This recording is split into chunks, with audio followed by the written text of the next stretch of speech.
আসসালামু আলাইকুম, টফি মনির চ্যানেল আপনাদেরকে স্বাগতম। আমি আজকে আপনাদের সাথে নতুন আরেকটা রেসিপি নিয়ে হাজির হলাম। আমার আজকের রেসিপি থাকছে জাতীয় ফুল দিয়ে জাতীয় মাছ রান্না। তো অবশ্যই ভিডিওটা না টেনে শেষ পর্যন্ত দেখে যাবেন, আশা করে ভালো লাগবে। আমি এখানে শাপলা ফুলটার ডাঁটাটা নিলাম। ডাঁটাটা নিয়ে আমি উপরে আঁশটা ফেলে দিয়ে এখন ভালো করে ধুয়ে পরিষ্কার করে নিয়ে নিলাম। নিয়ে আমি এখানে কিছুক্ষণ ভাপ দিয়ে নিব পাতিলের মধ্যে দিয়ে। আমি চুলোর আগুনটাকে মিডিয়াম আঁচে রেখেছিলাম। এখন আমি এগুলোকে একটু ভাপ দিয়ে নিব। দেখেন, আমি এখন ঢাকনাটা উল্টিয়ে দেখিয়ে দিচ্ছি। অনেকগুলো শাপলা ফুলের ডাঁটা ছিল, কিন্তু এখন আপনার খুবই অল্প হয়ে গেছে। এখন আমি একটু ঝাঁকাতে নিয়ে নিব। ঝাঁকাতে নিয়ে এক্সট্রা পানিটা জড়িয়ে ফেলবো।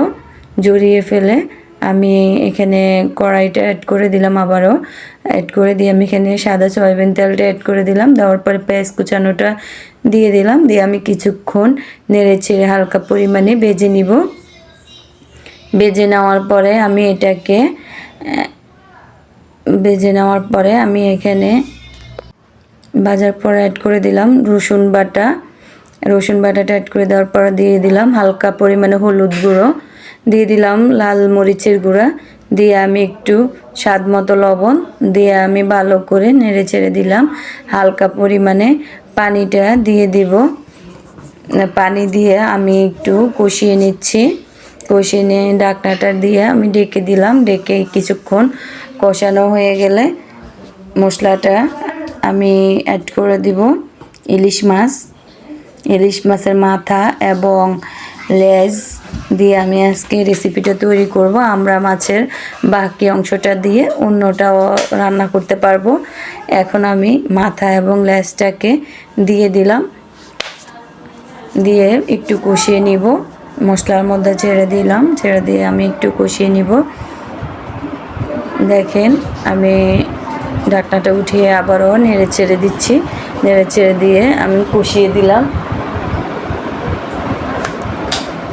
এখন আমি অ্যাড করে দিচ্ছি এখানে শাপলা ফুলের ডাঁটাগুলো। এখানে আমি পানিটা ভালো করে ঝরিয়ে নিলাম যাতে এক্সট্রা পানি না থাকে। এটার জল মতো পানিতে হয়, সেজন্য এটার মধ্যে অনেক পানি থাকে শাপলা ফুলের ডাঁটার ভিতরে। তাই আমরা শাপলা ফুল রান্না করার সময় একটু ভাপ দিয়ে এক্সট্রা পানিটা বের করে ফেলবো। এখানে আমি অ্যাড করে দিচ্ছি নারিকেল বাটা।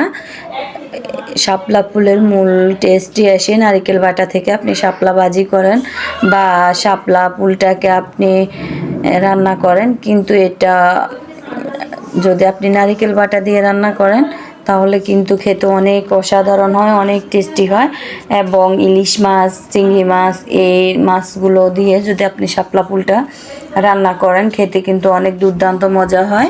আপনারা এভাবে রেসিপিটা ফলো করে বাসায় রান্না করবেন এবং খেয়ে দেখবেন আমার রেসিপিটা আসলে কেমন লাগলো আপনাদের কাছে আমাকে কমেন্টে জানিয়ে যাবেন। এইভাবে যদি শাপলা ফুল রান্না করেন তাহলে খেতে অনেক দুর্দান্ত হয়। তো আমার রেসিপিটা এ পর্যন্তই থাকলো। সবাই ভালো থাকবেন, সুস্থ থাকবেন। আসসালামু আলাইকুম, আল্লাহ হাফেজ।